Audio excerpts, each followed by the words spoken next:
বিদায় বন্ধু শহীদ হাদি। আল্লাহর সকল সৃষ্টি নিশ্চয়ই তার কাছেই ফিরে যাবে। ইন্না লিল্লাহি ওয়া ইন্না ইলাইহি রাজিউন।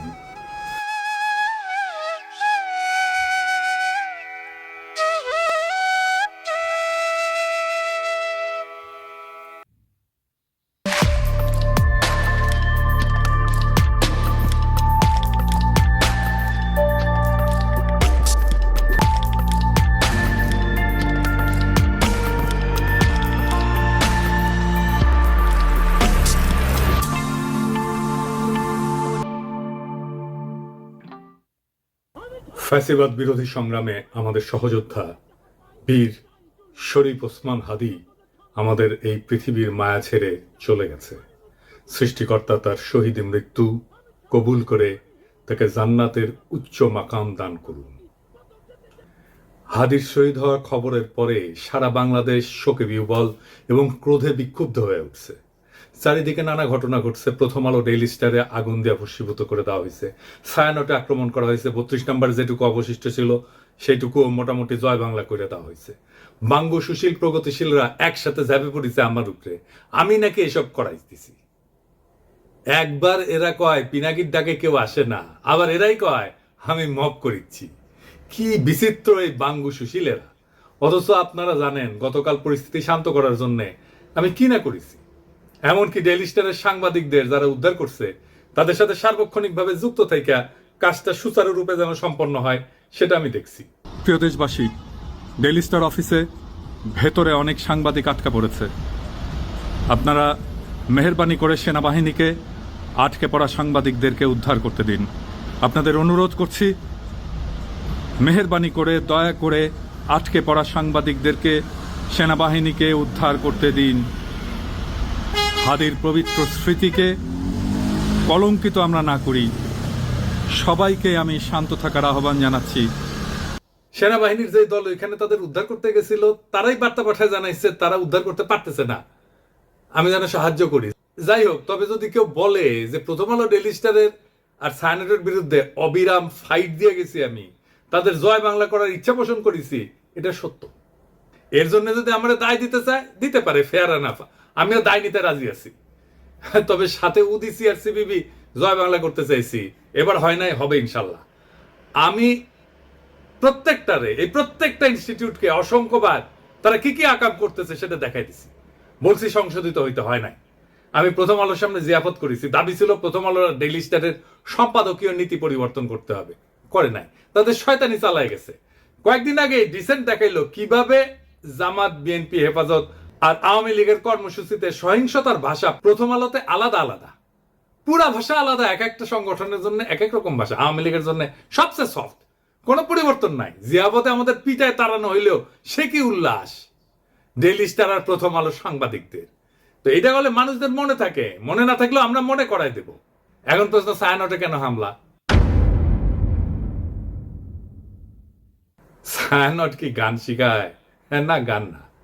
তারাই বলে মুক্তিযুদ্ধের চেতনা বিনির্মাণ ছায়ানটের লক্ষ্য। এটা তো আওয়ামী বয়ান তৈরির সফট পাওয়ার। এটা তো জনগণ চিনে। হাসিনা পলায় গেছে, এরা তো আগের সেই কাজ করে যাচ্ছে। 2024-এ 5ই আগস্টের পর ফ্যাসিবাদের বিরুদ্ধে কোনো কাজ করেছে এরা? করা লাগলো নি, করে নাই। 2025-এ পয়লা বৈশাখে তারা বলে বাঙালি জাগবেই, সবাই মিলে সুন্দর দিন কাটানোর সময় ফিরবেই, মানে এখন নাই, সার্থক হবেই মানুষ, দেশ, এই পৃথিবীকে ভালোবেসে চলবার মন্ত্র। মানে সময়টা চলে গেছে, আবার আপাচট করে ফিরে আসবে। এখন সবাই মিলে সুন্দর করে দিন কাটাইতেছি না, এই কান্নাকাটি ওদের থাকবে। এই গান তো করতে আসে নাই, রাজনীতি করতে আসছে। মাইর খাবে না? আমাদের হাদিও একটা কালচারাল ফ্রন্ট করেছিল, ইনকিলাব মঞ্চ, ওরা তো মাইরাই ফেললো আওয়ামী লীগের লোক। তার পাল্টা তো আপনাদের ভাঙচুর হইতেই পারে, মাইনা নেন। আওয়ামী লীগ তো এতদিন একটা ভাব নিছে কি, গিলে করা পাঞ্জাবি পরবে, একটা পাশে চটি ব্যাগ থাকবে, সিধি করে চুল আঁচড়াবে, হ্যাঁ, এরপরে একটু একটু রবীন্দ্রনাথ করবে, শান্তিনিকেতনী ভাষায় বলবে, অশুদ্ধ অশ্লীল একদমই বলা যাবে না। এই করে করে করে করে আসাদুজ্জামান নূর শুধু গণহত্যাই করবে না, তার গাড়ি বহরে যারা হামলা করছে তাদেরকে গুম করছে, খুন করছে। এই যে ছায়ানটি, এই যে উদিচি, এই পুরো গ্রুপটা, তাদের প্রোডাক্ট কারা? এই যে হুমায়ুন আহমেদের সাহেবের যে নাটক করতো, আমির খসরু, খসরু কি জানি, খসরু ভুলে গেছি, স্বাধীন খসরু। ভাবেন 54 বছর বয়স এই স্টুপিডটার। মানে আওয়ামী লীগ যে কত বড় স্টুপিড হইতে পারে, ওদের সব গেছে। মানে ওরা এই দুনিয়ার সমস্ত নারী অধিকারের তো টেন্ডার নিয়ে আসছে, নারী অধিকার নিয়ে কথা বলবে, ওরা সংস্কৃতি কর্মী। এই যে একজন মহিলা উপদেষ্টা, তার ছবিটা পিছনে রাইখা যেই ভাষায় যা বলতেছে, এইটা তো ছাপরি বললেও হয় না, এটা দুনিয়া কোথাও নাই, এটা কোনো ক্লাসই নাই। মূলত আওয়ামী লীগ এই ক্লাসেই বিলং করে। তো আওয়ামী লীগ যে এই ক্লাসে বিলং করে, এইটা যাতে ধরা না পড়ে, এই জন্য তারা এইরকম গিলে করা পাঞ্জাবি, অনেক বুদ্ধিজীবী তাত্ত্বিক, এই যে তাদেরকে দিয়ে দিয়ে দিয়ে দিয়ে প্রচুর ভেগ কথাবার্তা বলাইতো। আপনি অর্ধেক বুঝবেন, অর্ধেক বুঝবেন না, আলো আধারি ভাষা, চর্যাপদের মতো, মানে বিরাট একটা তাত্ত্বিক ব্যাপার। এই বলে বলে তারা বাঙালি জাতীয়তাবাদের নামে বাংলাদেশকে টুঙ্গিপাড়ার কলোনি বানাইছিল। আমাদেরকে এখন যেটা করতে হবে, সেই কলকাতা এবং টুঙ্গিপাড়ার কলোনিয়ালিজম ভেঙে ঢাকার বাংলাদেশ গড়ে তুলতে হবে। আর বাংলা মানে আর এখন আর কলকাতা না, বাংলা মানেই বাংলাদেশ। এই স্বাধীন পরিচয়ের জন্য আমাদের দীর্ঘ প্রস্তুতি নিতে হবে, মনস্তাত্ত্বিক লড়াই, সাংস্কৃতিক লড়াইয়ের জন্য। আমি আশা করছি যে আপনারা সবাই যে যার পরিসরে, জুলাই শুধু বাঁচিয়ে রাখলে হবে না, জুলাইকে মাথা উঁচু করে বাঁচিয়ে রাখতে হবে। তাহলেই বাংলাদেশের স্বাধীনতা, সার্বভৌমত্ব বাঁচবে, বাংলাদেশ বাঁচবে। হাদিরা আসলে মারছে কে? হাদির হত্যাকাণ্ডের পিছনে ডিজিএফআই আছে, এটা আমার শক্ত অনুমান। প্রত্যেকটা জায়গায় ডিজিএফআই এর সিগনেচার বর্তমান। কেন কইছি? কারণ ওয়াকারের পথ বালক আর ডিজিএফআই হাদির ঘটনা নিয়ে একদম প্রথম থেকে উদ্দেশ্যমূলকভাবে মিথ্যাচার করতেছে। কিভাবে? একদম দেখাই দিই চোখে আঙুল দিয়া। ঘটনা ঘটে শুক্রবার 12 ডিসেম্বর দুপুরের দিকে। ঘটনা ঘটার সাথে সাথে এই ওয়াকারের পথ বালক আসল অপরাধীকে আড়াল করার জন্য কইল কি ভারত থেকে আসছে নাকি 80 জন শুটার বানোয়াট গল্প প্রচার করলো। কিন্তু ডিসেন্টের অনুসন্ধানে আসল অপরাধী বের হয়ে আসলো, আদাবরের লীগের সন্ত্রাসী যে জেলে ছিল, তার জামিন করাইছে বিএনপির নেতা। তারপরে কি হলো? ঘটনার ঠিক পরের দিন সে অপরাধীর অবস্থান সম্পর্কে ভুয়া ডাহা মিথ্যা তথ্য ছড়ায় যে অপরাধীরা 12 ডিসেম্বর শুক্রবার সন্ধ্যায় ভারতের গুয়াহাটি পৌঁছে গেছে। অথচ আবার সে নাকি এটা আবার হোয়াটসঅ্যাপ ইন্টারসেপ্ট করে পাইছে। চিন্তা করেন। অথচ অপরাধ ঘটে দুপুরের দিকে। দুপুরের দিকে ঢাকা থেকে রওনা দিয়ে সন্ধ্যায় আসামের গুয়াহাটি পৌঁছানো সড়ক পথে অসম্ভব একটা ঘটনা। এছাড়া ঘাতক ফয়সালের বাবা মা আদালতে তাদের স্বীকারোক্তিতে বলছে ঘাতক সেই শুক্রবার রাতে ঢাকার আগারগাঁওয়ে তার বোনের বাসায় ছিল। অর্থাৎ ঘাতকেরা যখন ঢাকায় তাদের বোনের বাসায়, সেই সময় ওয়াকারের পথ বালক গুজব রটাইতেছে যে তারা ভারতে চলে গেছে। চিন্তা করেন, তাদের সন্ধান করে লাভ নাই। মানে বুঝিছেন? যুগান্তরে তার বাবা মা প্রকাশিত বক্তব্য অনুযায়ী সেই রাতে ঘাতকের বোনের বাসায় তারা দেখা করে ফয়সালের সাথে। সেখানে আসামি শুটার ফয়সাল তার অবস্থান নিরাপদ মনে না হয় আগারগাঁও থেকে মিরপুরে যায়। পরে শাহজাহানপুরে আসামি মোহাম্মদ হুমায়ুন কবিরের ভাতিজা আরিফের বাসায় যায়। শুটার ফয়সালের ব্যাগ নিয়ে তার বাবা হুমায়ুন কবির একটা সিএনজি ভাড়া করে দেয় এবং সঙ্গে কিছু টাকাও দেয়। পরবর্তীতে আসামিরা তার ছোট ছেলে হাসান মাহমুদ বাবলু ওরফে রাজের কেরানীগঞ্জের বাসায় আসে এবং তারা জুরাইন থেকে 2টা মোবাইল সিম কিনে ব্যবহার করে। বাবা আমার বক্তব্য যেটা পত্রিকায় প্রকাশ হয়েছে, আমি ব্যানে করছি না, সেটা অনুযায়ী ঘাতক যে এখন ভারতে আছে এমন কোনো তথ্য নাই। ওয়াকারের পথ বালক প্রথম থেকে অপরাধীদের খোঁজাকে ভুল পথে নিয়ে যাওয়ার চেষ্টা করেছে না এবং নিরুৎসাহিত করেছে না যে চলেই গেছে, তো এখন আর খুঁজে লাভ কি? ওয়াকারের পথ বালক অপরাধীদের একটা ভুয়া সেলফি শেয়ার করে বলে গোয়েন্দারা নাকি তার ফোন ইন্টারসেপ্ট করে পাইছে। এইরকম আজগুবি দাবিকে কম্পিউটার ইঞ্জিনিয়ার হাস্যকর বলে ব্যাখ্যা করছে এবং কেন এটা মিথ্যা দাবি এবং অসম্ভব ঘটনা সেটাও ব্যাখ্যা করছে। তবে সফটওয়্যার ইঞ্জিনিয়ার তানভীর আহমেদ আরজেল সাইরের দাবি মিথ্যা উল্লেখ করে তাকে চ্যালেঞ্জ করেছেন।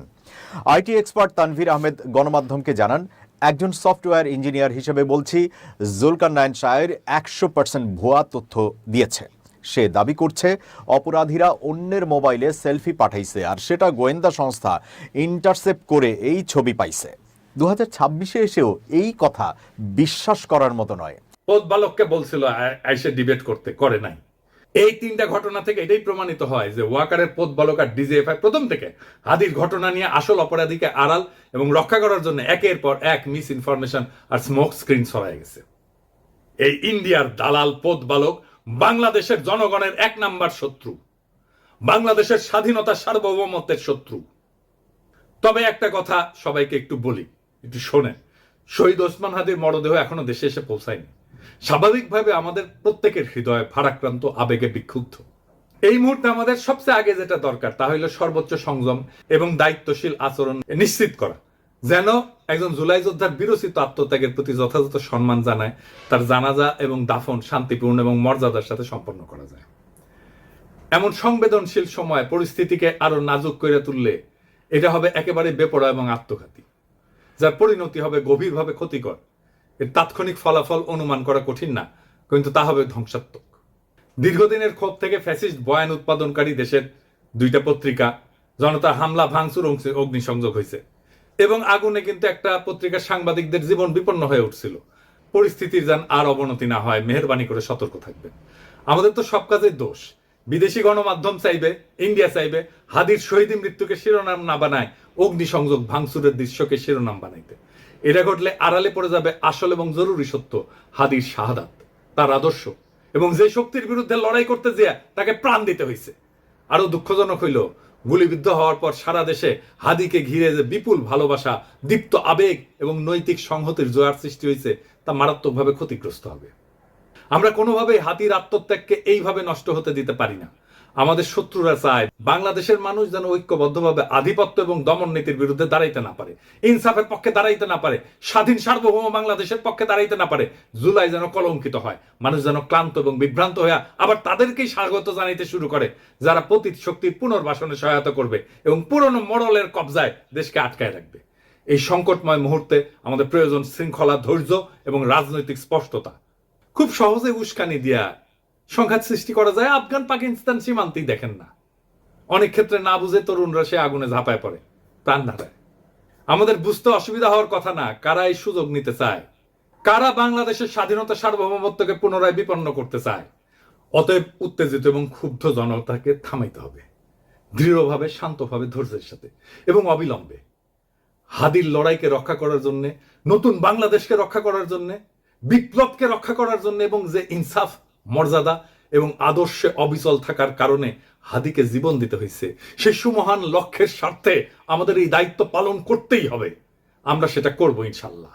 ইনকিলাব জিন্দাবাদ, শহীদ হাদি অমর হোক। আল্লাহ যতদিন বাঁচায় রাখবে, স্বাধীনতা, সার্বভৌমত্ব, ইনসাফ এবং সততার জন্য লড়াই করব। এই লড়াই আমাদের জিহাদ ইনশাআল্লাহ। আর যদি আমি মরে যাই, আমি শহীদ হয়ে যাই, আমার ডান পাশের ভাই বোনেরা এই লড়াই যতদিন বেঁচে থাকবে ততদিন চালাই নেবে ইনশাআল্লাহ।